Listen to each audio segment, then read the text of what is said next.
So guys, for the first step, once you're on the Gmail website, you want to look at the link right here. Next to it, it's going to be saying View Site Information. You want to click on this, and now you want to click on Cookies and Site Data, and then click on Manage On-Device Site Data. You want to delete everything that comes up here, and then click on Done.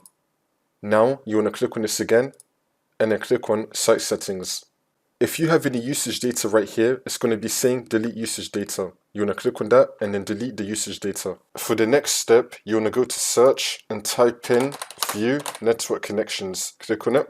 And now once you're on this, you want to find your network adapter, double click on it, and then click on properties, and then click on Internet Protocol version 4. And now once you're on this, you want to select obtain an IP address automatically.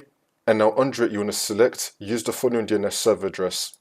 You want to make the first line 8888, and you want to make the second line 8844, and then click on OK. For the next step, you want to go to search and type in CMD. Now you want to run it as administrator, and then click on yes. And now once you're on this, you want to type in ipconfig space / flush DNS, and then click on enter. And now you want to type in netsh space winsock space reset, and then click on enter.